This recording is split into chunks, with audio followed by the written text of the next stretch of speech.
આ વિડીયો ખાસ મારા એવા વિદ્યાર્થી મિત્રો માટે છે જે લોકો આ વખતે પોલીસ કોન્સ્ટેબલની ફિઝિકલને પાસ નથી કરી શક્યા.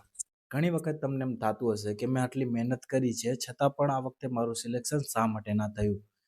શું તમે એવું માનો છો કે સક્સેસ થવા પાછળ તમારો ફેલિયર પણ ઘણો મોટો હાથ હોય છે? ઘણી વખત શું થતું હોય છે કે આપણે સક્સેસ થવું હોય છે પણ એના માટે આપણે ઘણું બધું ભોગ આપવો પડે છે, એટલે કે ઘણું બધું સહન કરવું પડે છે. ઘણી વખત તમારે ફેલિયર સામનો કરવો પડે છે, ઘણી વખત તમારે ઘણી બધી પ્રોબ્લેમો સામનો કરવો પડે છે, ઘણી વખત તમારે ફેમિલીની પ્રોબ્લેમને સામનો કરવો પડે છે, ઘણીવાર મેડિકલ ઇસ્યુ આવી જતા હોય છે.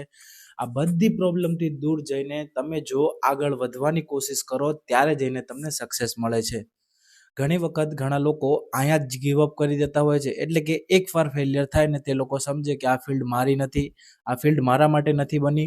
પોતાના ઉપર સેલ્ફ ડાઉટ કરે કે જો મારાથી હવે નહીં થાય, હવે મારાથી આ વસ્તુ નહીં થાય એટલે મારે ના કરવી જોઈએ, હું કંઈક બીજું કરીશ.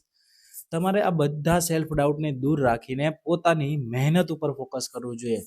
આ વખતે તમે તમારી ફિઝિકલને ક્વોલિફાઈડ નથી કરી શક્યા, એટલે કે તમે હું ફેલ શબ્દનો યુઝ નહીં કરું, કારણ કે મારા માટે તમે ફેલ નથી. ઘણી વખત શું થતું હોય છે કે તમે જેવું વિચારો છો એવું કરવા માટે તમારે ઘણું બધી વસ્તુઓ કરવી પડે છે, જેમ કે તમારે મહેનત કરવી પડે છે, તમારે કન્સિસ્ટન્સી રાખવી પડે છે, તમારે તમારી જાતને ડિસિપ્લિન રાખવું પડે છે, તમારે તમારી આત્માને સંતોષીને રાખવી જોઈએ કે હા બસ આટલું જ કરવાનું છે, હજી ધીમે ધીમે પ્રોગ્રેસિવ ધીમે ધીમે મારી વસ્તુઓ મને હાંસલ થશે. તમારે બધાથી મેઇન વસ્તુ છે કે તમારે તમારી સેલ્ફ ઉપર ક્યારેય ડાઉટ નથી કરવાનો. મને ખબર છે આ વખતે તમે ક્વોલિફાઈડ નથી થયા એટલે તમને એમ થતું હશે કે ના મારાથી આ વસ્તુ નહીં થાય, પણ મારા વાતનો વિશ્વાસ રાખો અને મારા ઉપર વિશ્વાસ રાખીને કે મારી વાત ઉપર વિશ્વાસ રાખીને એક વસ્તુ જરૂર માનજો કે જો તમે મહેનત કરી છે ને તો તમને તેનું રિઝલ્ટ જરૂર મળશે, કારણ કે તમે તમારી કરેલી મહેનત ક્યારે પણ ફેલ નહીં જાય. જરૂરી નથી કે તમે આજે મહેનત કરી હોય ને કાલે તમને રિઝલ્ટ મળે, તમને થોડું લેટ રિઝલ્ટ મળશે પણ રિઝલ્ટ પાક્કું મળશે. એટલી વસ્તુ યાદ રાખજો કે પોતાના ઉપર ક્યારે ડાઉટ નથી કરવાનો ને હાર નથી માનવાની. મને ખબર છે કે તમને હજી એવું થતું હશે કે આ ફિલ્ડ હવે મારી નથી, મારે કંઈક બીજું કરી લેવું જોઈએ. થતું હોય, ઘણા લોકોને એમ થતું હશે કે હવે મારી ઉંમર થઈ ગઈ છે, હવે મારાથી નહીં થાય. એ પ્રોબ્લેમ તમારો છે કે તમે તમારી માઇન્ડને સારી રીતે સમજી નથી શકતા.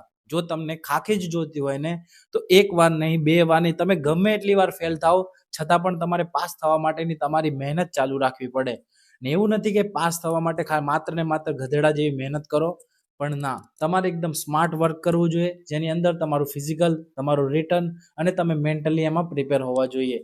ઘણી વખત એવું થતું હોય છે કે લોકો માત્ર ને માત્ર ફિઝિકલ ઉપર ધ્યાન આપે તો તે લોકોનું રિટર્ન રહી જાય. ઘણા લોકો શું હોય ખાલી રિટર્ન ઉપર ધ્યાન આપે તો તેમનું ફિઝિકલ રહી જાય. તમારે આ બંને વસ્તુનું કોર્ડિનેશન કરીને આગળ વધવાનું છે, જેથી તમે આ એક્ઝામને ક્વોલિફાઈડ કરી શકો. મારું માત્ર એટલું કહેવું છે કે આજે તમને સક્સેસ એટલે કે તમારી મહેનતનું આજે ફળ નથી મળ્યું તો એવું નથી કે ક્યારે નહીં મળે, પાછળ જતા તમને મળશે. બસ એ દિવસનો ઇંતજાર કરો ને એ દિવસ માટે આજથી ફરી વખત મહેનત કરવાની સ્ટાર્ટ કરી દો. આ વખતે તમે ફેલ થયા છો એ માત્ર એક એક્ઝામ છે, ના કે તમારી જિંદગીથી તમે ફેલ થયા છો. તમારે આગળ વધવું જ પડશે, કારણ કે હવે આપણી ઉંમર થાય છે તેમ તેમ આપણા મા બાપની પણ ઉંમર થાય છે, તે લોકો પર હવે ઘરડા થતા જાય છે, તે લોકોથી વધારે હવે મહેનત થાય તેમ નથી. તમારે તમારા પરિવાર માટે, તમારી ફેમિલી માટે કંઈક કરી જવું હોય તો આ વખતે મહેનત ફરી વખત કરવી જ પડશે. ચોઈસ તમારી છે કે તમારે શું કરવું, તમારે ફરી વખત આ મહેનત કરવી એટલે ફરી વખત એક્ઝામ આપવી કે તમારે કંઈક બીજી જોબ ગોતી લેવી. જો તમે કોઈ બીજી જોબ ગોતી લો છો અથવા બીજી કંઈક વસ્તુ કરવા માંગો છો તો તેમાં હું તમને ગાઈડ નહીં કરી શકું, પણ જો તમને પોલીસની એક્ઝામને લઈને ફિઝિકલમાં કોઈ પણ જાતની પ્રોબ્લેમ હોય તો તમે મારો કોન્ટેક્ટ કરી શકો છો. હું ખાસ તમારા લોકો માટે જ છું. મારી બધા વિદ્યાર્થીઓ જે લોકો આ વખતે ફિઝિકલની એક્ઝામ ક્લિયર નથી કરી શક્યા તે લોકો માટે એટલું જ કહેવું છે કે આ માત્ર એક સમય છે જે જતો રહેશે.